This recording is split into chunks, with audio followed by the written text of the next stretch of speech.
Un gusto verles a nueva cuenta a través de esta entrega de Partidero TV. Y fíjense que hoy estamos de plácemes en esta edición de nuestro programa. Por una razón, tenemos la oportunidad de entrevistar a un periodista, hoy escritor, que por desgracia o por fortuna para su desarrollo profesional, se le abrió una oportunidad que él jamás hubiera buscado. La posibilidad de entrevistar a varios de los varones del narcotráfico, o cuando menos de enterarse de sus historias para después escribirlas. Recuerdo, Esperanza, lo ocurrido hace una década con el señor Julio Scherer García, el director y fundador de Proceso, una de las revistas más reconocidas en el ámbito de América Latina y, por supuesto, de México.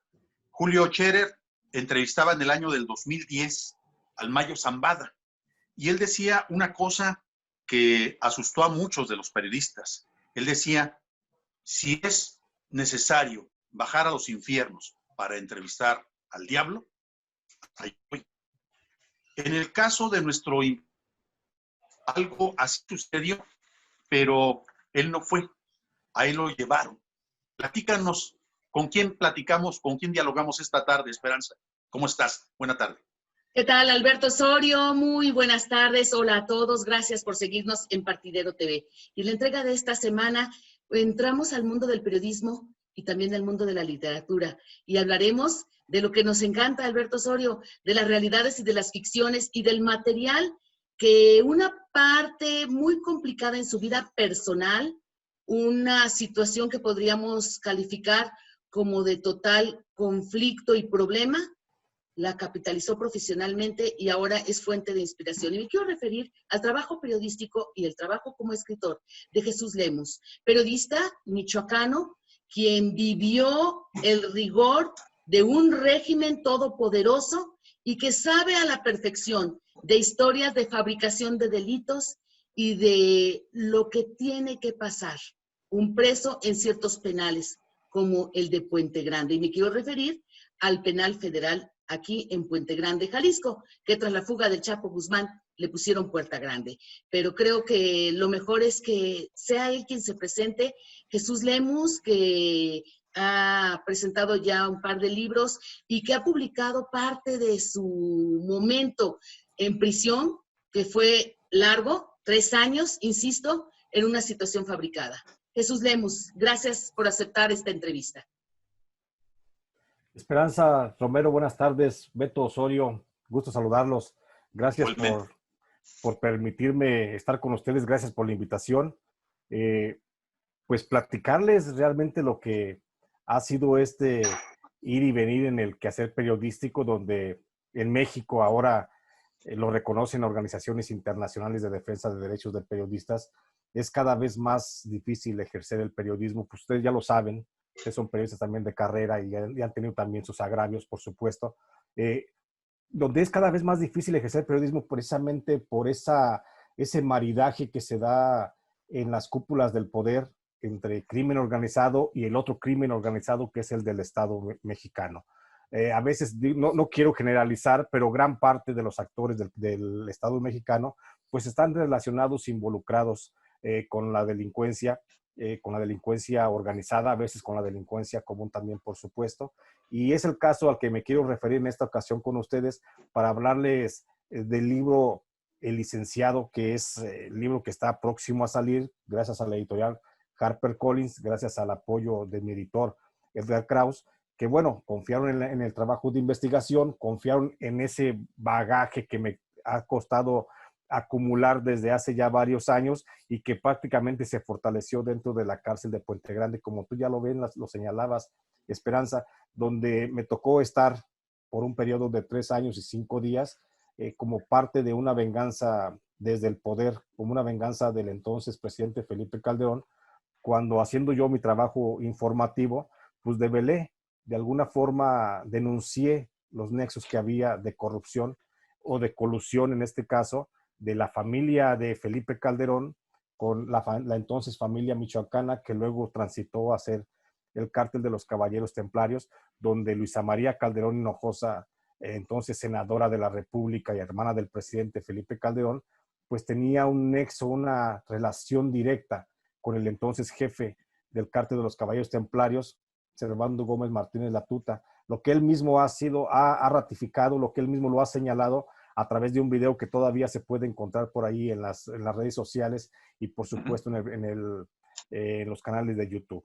Y bueno, estoy a sus órdenes, les digo agradecerles esta invitación para poder platicar a fondo sobre este ir y devenir del periodismo en México.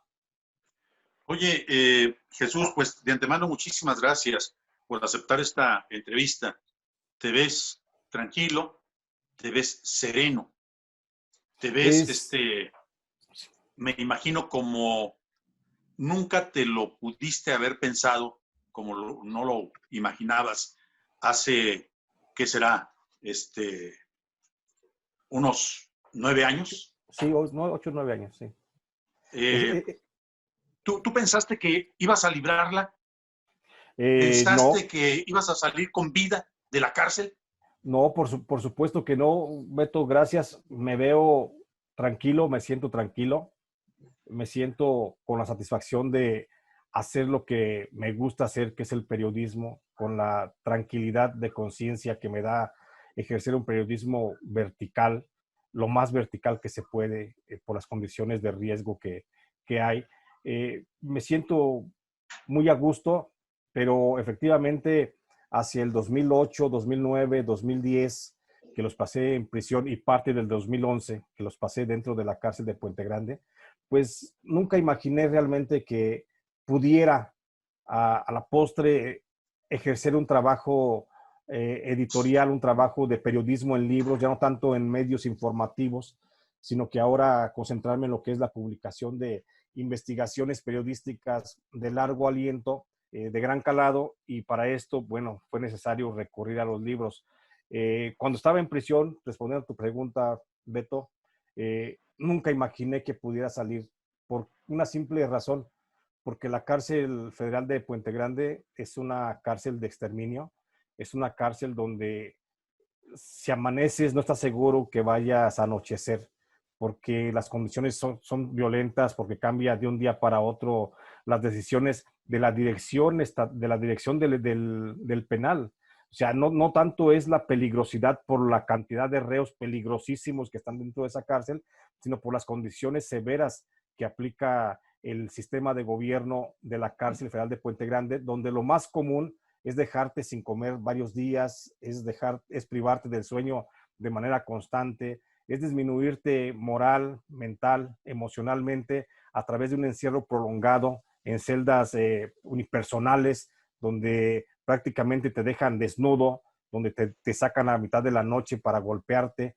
Es un sistema violatorio total a los derechos humanos que, bueno, el gobierno nunca ha querido reconocer que se dé ese tipo de actos dentro de las prisiones, pero que yo puedo constatar y puedo dar fe de lo que sucede ahí, y por eso mismo, en su momento, yo dudaba mucho de que pudiera salir de la prisión en forma íntegra. No salí tan bien emocional y psicológicamente, a lo mejor, pero al menos físicamente sí pude salir caminando. Otros presos pues no lo han logrado hacer. Otros presos han fallecido dentro de la cárcel, suicidándose o por golpizas que les propinan los propios custodios. Y bueno, afortunadamente mi caso no fue ese, y hoy estoy aquí precisamente para contar lo que me tocó vivir dentro de la cárcel y contar esas historias que pude recabar de algunos de los principales narcotraficantes de México que coincidentemente, bueno, estuvieron conmigo ahí en esa cárcel porque en su momento yo fui decretado por el gobierno de Felipe Calderón y concretamente por la gestión de Genaro García Luna en la Secretaría de Seguridad Pública, que fue el que me armó el expediente lleno de mentiras y señaló que yo era un reo de altísima peligrosidad. De tal grado fue el nivel de peligrosidad que me dio el Estado mexicano que, bueno, tuve que compartir pasillos y celdas con algunos de los reos más famosos, por ejemplo, como a Alfredo Beltrán Leiva, como Rafael Caro Quintero, como Enrique Villarreal Barragrande, Armando Amezcua Contreras, entre otros que se me van, Carlos Rosales, por ejemplo, fundador de la familia michoacana, entre otros grandes narcotraficantes, y hablamos, por supuesto, del Mocha Orejas, de otros delincuentes como el Mocha Orejas, como el asesino confeso de Luis Donaldo Colosio, Mario Aburto, o el asesino del cardenal Juan Jesús Posadas Ocampo, La Rana. Entonces me toca vivir con todos estos personajes mediáticos de la vida criminal nacional, porque el Estado a mí en su momento me declaró y me decretó como un peligro para la seguridad nacional y como un reo de altísima peligrosidad. Por eso fue que estuve ese periodo dentro de la cárcel de Puente Grande, hasta que finalmente, en una apelación en una segunda instancia, después de haber sido sentenciado a 20 años de prisión, pues una magistrada decretó que no había efectivamente ninguna prueba que me incriminara y salí absuelto totalmente de ese proceso penal. Jesús Eso Lemus, después. perdón, aquí Beto creo que sí valdría la pena que nos contara esta parte, lo que tiene que ver con la manera en que capitaliza, por decirlo de alguna forma, las historias, la vivencia tan dura en Puente Grande. Permanece de 2008 a 2011 en esta apelación, sales libre con una condena absolutoria, es decir, con una sentencia que dice inocencia, falta de pruebas. ¿En qué momento se da la decisión de escribir, de narrar lo que allí encontraste, lo que allí te contaron, y después de seguir investigando en estos terrenos para que hablemos ya de los libros? Porque a mí me parece que al comienzo, Jesús, haces una puntualización prudente cuando dices que estás haciendo investigación periodística y que estás publicando historias de gran calado, pero que no es en medios a través de crónicas o noticias o entrevistas, sino en puesta en página, en libros, en historias, digamos, de más largo aliento. Y esta última de la que nos vas a hablar. Sí, sí, mira, Esperanza, yo cuando llego a prisión, pues bueno, como todo ser humano, me sujeto de la esperanza. No tenía ni la menor idea de lo que estaba viviendo, de lo que me iba a tocar seguir viviendo dentro de la cárcel, y me agarré a lo único que tenía. Y en ese momento, bueno, pues fue lo único que tenía era el cariño de mi familia, de mi esposa, de mi hija, que nunca me dejaron dentro de la prisión, y por supuesto me agarré de mi oficio periodístico. Entonces, para no desfallecer dentro de la cárcel, dentro de aquellas palizas brutales, dentro de aquel permanecer días sin comer o privado del sueño o en aislamiento total, pues comencé yo a hacer lo que realmente era. Me imaginé en todo ese tiempo que yo era un periodista que estaba nada más de paso dentro de la cárcel y que estaba haciendo un gran reportaje de muchas entrevistas con los principales actores de la criminalidad en México. Y esto me viene a la cabeza porque luego de una golpiza donde yo estaba abandonado en la cárcel, completamente golpeado, sangrando de nariz y boca, desnudo completamente en el piso, mojado por los chorros de la manguera a presión que me sacaron ese día a mitad de la noche para bañarme en el patio, pues escucho una voz de otro de los presos que estaba también golpeado y que también se lamentaba mucho, y era nada menos que el Mocha Orejas.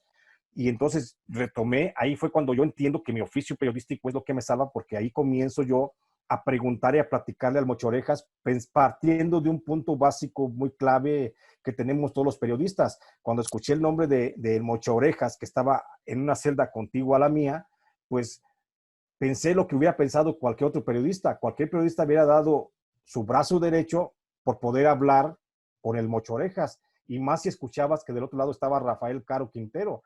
Entonces recordé efectivamente, ahorita que mencionaba a Beto Osorio, que mencionaba a Julio Scherer, fundador de la revista Proceso, recordé que Julio Scherer también en su momento había hecho una entrevista con Rafael Caro Quintero, y entonces vi la posibilidad histórica y dije, soy el segundo periodista después de Julio Scherer que puede hablar directamente y ahora sin límite de tiempo con Rafael Caro Quintero. Y creo que ese punto fue medular dentro de la prisión, porque eso me ayudó de alguna forma a sacar, a hacer una catarsis de mi situación y concentrarme en un trabajo informativo que yo hacía con los presos a través de pláticas. Por supuesto, no tenía nada, no tenía ni siquiera un lápiz para escribir, entonces mucho menos una grabadora para hacer las grabaciones o entrevistas formales como lo marcarían los cánones del periodismo, pero pude platicar y traerme algunas emociones, algunas historias, algunas palabras de estos presos que fui plasmando luego, posteriormente, primero en cartas que la sacaba a través del correo normal y a través de la visita de mi hija o de mi esposa, que iban a prisión a verme cada 15, 22 días, cuando se los permitía la dirección del penal, y sacaba yo a través de esas cartas esos extractos de información que me permitían escribir cuando me dejaban escribir frente a un psicólogo o a una psicóloga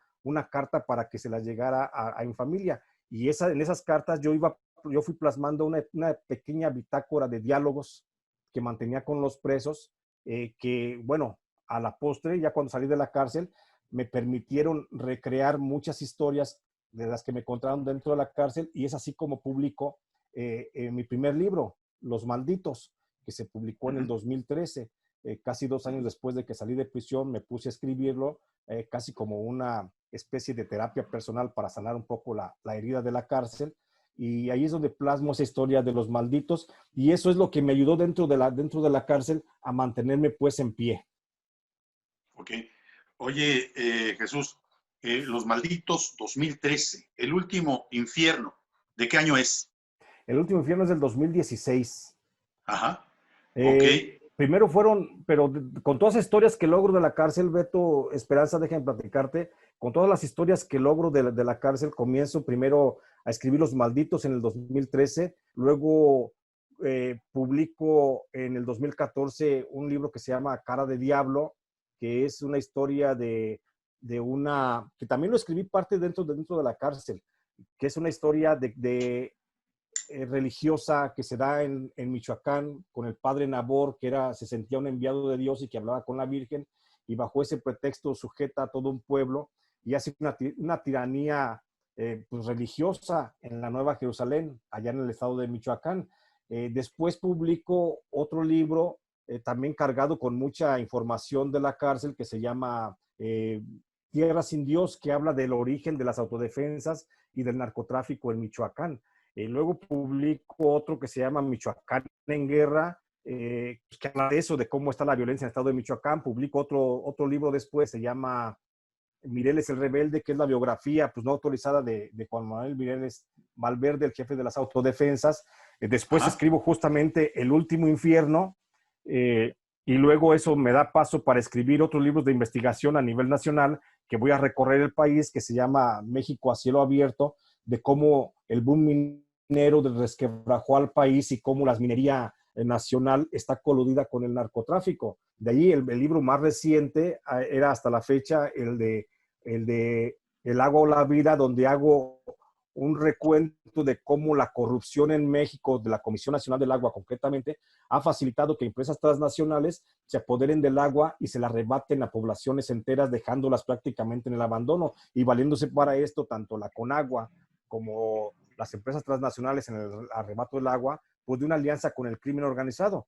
Y ahora, bueno, finalmente estoy presentando esta propuesta del libro, ya es para publicarse, ya para salir a la luz pública ahora en septiembre, que es El Licenciado, donde hablo precisamente de la relación criminal de Genaro García Luna con los miembros del cártel de Sinaloa y del cártel de los hermanos Beltrán Leiva.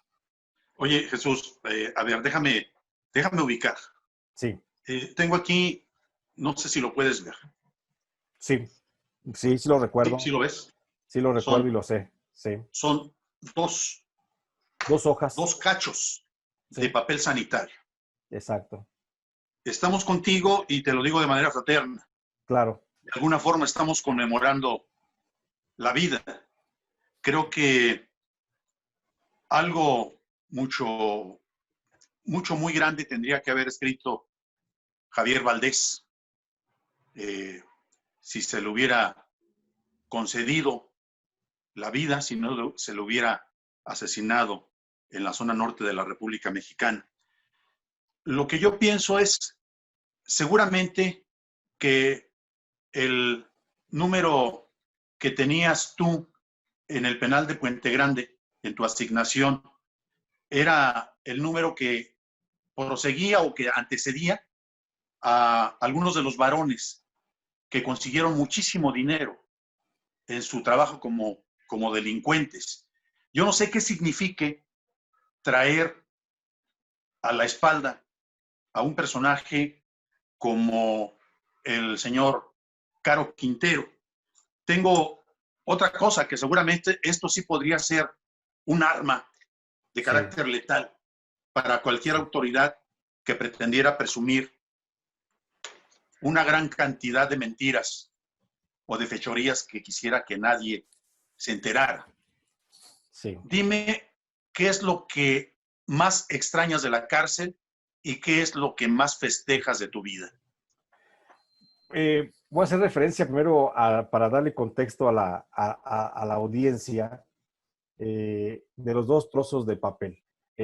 Por supuesto que trae recuerdos los dos trozos de papel porque justamente en papeles como esos fue cuando comencé con un pedacito, con un grafito que me regaló una psicóloga,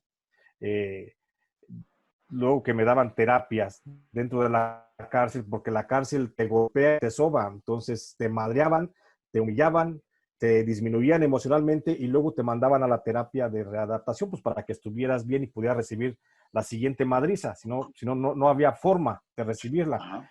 Pero aquí en este caso, la psicóloga me da un grafito y en ese grafito, pues yo con ese grafito comienzo a escribir en los dos trozos de papel que me daban, de papel sanitario todos los días, en aquella celda donde yo estaba desnudo, todo desposeído, pues me daban dos trozos de papel y me decían, esto es lo único que tienes. Y cada vez que me decían, esto es lo único que tienes, pues yo volvía a recordar que seguía estando desnudo. Entonces, ese trabajo psicológico que hizo el sistema penitenciario en mí, en todos los días, pues yo lo rompí cuando comienzo a plasmar en esos pedacitos de papel, con mucha calma y mucha paciencia, algunos detalles, algunas frases, importantes que escuchaba en las pláticas con los presos que teníamos en ese pasillo, y esos pedacitos de papel justamente los sacaba yo en la visita. Cada vez que me iban a visitar, te digo, mi esposa, mi hija, me iban a visitar a la cárcel, pues yo sacaba esos trocitos de papel y se los daba y fuera una, fuera otra, los metían en el zapato y los sacaban y eran pequeños apuntes que luego fueron junto con las cartas que yo también sacaba, que era que se escribía formalmente frente al psicólogo o a la psicóloga, pues fueron los que me dieron la posibilidad de ir armando este libro que fue La Crónica Negra desde Puente Grande, Los Malditos, que reseño cómo se vive dentro de la prisión y con qué criminales me tocó estar dentro de la cárcel. Y bueno, ¿pero frente a la psicóloga? No. Yo se los daba en la visita familiar cuando veía yo a mi esposa o a mi hija, ahí yo le daba los pedacitos de papel que guardaba y los sacaba yo escondidas de mi celda y ellos los guardaban en los zapatos, por supuesto, los sacaban y eso fue lo que fue acumulando acá en la casa y fue cuando comencé yo a escribir el libro Los Malditos, tomando toda esa referencia, esa información que yo tenía para recordarme toda la historia que había vivido. ¿Qué es lo que extraño a tu pregunta, Beto? ¿Qué es lo que extraño de la cárcel? Pues afortunadamente no extraño nada. No extraño nada porque la cárcel es sufrimiento. A veces se recuerda con cierto dejo de cariño, no puedo negarlo, porque finalmente somos personas. Algunos de los compañeros que estábamos dentro de esa cárcel, algunos de los con los que me tocó estar en prisión en ese momento, y que de alguna forma fueron muy solidarios conmigo, porque en la cárcel se olvida uno del exterior. Yo no veía a Rafael Caro Quintero como el criminal que dicen que es, le comencé a tomar cierto afecto. Estoy seguro que él me tomó también mucho afecto, igual que otros grandes narcotraficantes que estaban ahí. Por ejemplo, La Rana. La Rana es el demonio para muchas personas allí en Guadalajara por el simple asesinato del cardenal Juan Jesús Posadas Ocampo. Pero La Rana, debo decirte, a mí me dispensó una increíble amistad, me contaba muchas historias, fue mi confidente dentro de la cárcel porque nos hicimos muy amigos, a grado tal de que nos seguimos escribiendo posteriormente cuando yo salgo de la cárcel, nos seguimos escribiendo pues vía correo, mantengo esa relación con La Rana. Entonces, eso es lo que a veces se extraña únicamente y pensar qué pasaría con estos compañeros de prisión que se quedaron en la cárcel. Pero no se extraña nada más. Más allá de esa fraternidad con ellos, eso es todo. Pero que haya un extrañamiento de las circunstancias, de las condiciones, por supuesto que no. Y eso me lleva a la respuesta siguiente. O sea, celebro hoy todos los días la vida, la posibilidad de estar despierto, de despertar, de estar caminando, de comer a la hora que quiero, comer lo que quiero, bañarme cuando quiero, ver el programa de televisión que quiero, ponerme a leer lo que yo quiero, escribir cuando yo quiero, dormirme cuando yo quiero. O sea, celebro la libertad como una forma de vida de un ser humano, hasta ahí. Entonces, eso lo celebro todos los días, el poder despertarme en mi cama todos los días, sin gritos, sin presión de los perros, sin golpizas y sin nada. Jesús, para resistir en el penal, tú mismo acabas de reconocer, de compartirnos que tomaste el oficio periodístico, pero Claro. ¿hasta dónde en tu ánimo pesó el hacia futuro tener la oportunidad de cobrar venganza, o llamémosle hacer justicia a través de lo que sabes hacer? Y voy directo a tu tercer libro, a este del que estamos hablando, que está por salir, El Licenciado. Ese hombre que armó el expediente, que fabricó una situación que te llevó a padecer 3 años. Sí, Esperanza, si me permites la comparación, cuando salí de la cárcel, pues era un perro rabioso prácticamente. Salí enfermo de coraje, salí enfermo de una sed de venganza. Y fue una enfermedad que poco a poco he ido amansando, he ido calmando, la he ido tratando psicológicamente y me ha ayudado a mantener la tranquilidad y la armonía interna personal. Inicialmente sí traté de buscar una venganza contra quienes me llevaron a la prisión. Me hizo mucho daño, me enfermé mucho, padecí muchas enfermedades, somaticé esa situación y entendí que no era el camino correcto. No digo que no perdono a los que me llevaron a la cárcel, por supuesto, pero lo único que quiero es que se haga justicia. Entonces, volviendo a lo que tú me planteas, en ningún momento pensé yo escribir con la actitud de venganza, porque si yo escribiera con una actitud de venganza, entonces dejo de hacer ese trabajo periodismo imparcial, ese periodismo que requiere la gente observarlo de manera fría y de manera consciente. Entonces, no ha influido para mí, te soy honesto, no ha influido para mí ningún ánimo de venganza para escribir este nuevo libro que estoy presentando a la gente. El Licenciado, la verdad es que lo escribo únicamente con un ánimo de informar, de contextualizar toda la pudrición que se dio durante el gobierno de Felipe Calderón y de que le quede claro a la gente esas historias subterráneas que nunca se van a conocer más allá de lo que quede plasmado en los expedientes. Nunca fue mi intención, por supuesto, la venganza, y lo único que me gustaría, si se pudiera dar, es la aplicación de la justicia. Que se aplique la justicia, que si hay algún delito, así como a mí se me quiso aplicar, y finalmente se me aplicó una justicia porque quedé en libertad, porque no tenía ninguna culpa que pagar, ningún delito que había cometido. Entonces, que se aplique la justicia y que si estos señores, Felipe Calderón y Genaro García Luna, no son culpables de nada, pues que se les exonere y se les deje de señalar, pero también que si son responsables de toda la ola de violencia, de cientos, decenas de muertes, que son responsables de desvío de dineros, que son responsables de esa colusión entre crimen organizado y el Estado mexicano, pues que también respondan ante la autoridad. Creo que ese es el único espíritu que me mueve en este libro, que es mi 9º libro que publico. Te digo, ahora con HarperCollins, que es quien me ha hecho favor de respaldar este trabajo, y creo que viene muy sólido y viene con mucha intención de decirle a la gente qué es lo que pasó realmente en ese sexenio oscuro del gobierno de Felipe Calderón, que fue prácticamente gobernado ni siquiera por él, sino por Genaro García Luna. Jesús, pues te agradecemos. Nos da mucho gusto poder platicar contigo. Nos da mucho gusto saber que estás vivo, que Gracias. estás haciendo un gran aporte de todo lo que tú lograste recopilar de información. ¿Dónde se puede conseguir cualquiera de tus libros?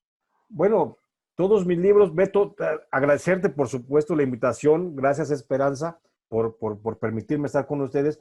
Estos libros, todos mis libros se encuentran sin duda alguna en Amazon.com. Ahí los encuentras tanto en físico como en digital. Y te los hacen llegar, pues por supuesto, a la puerta de tu casa, lo que son los físicos, y lo digital, pues te lo entregan en forma inmediata.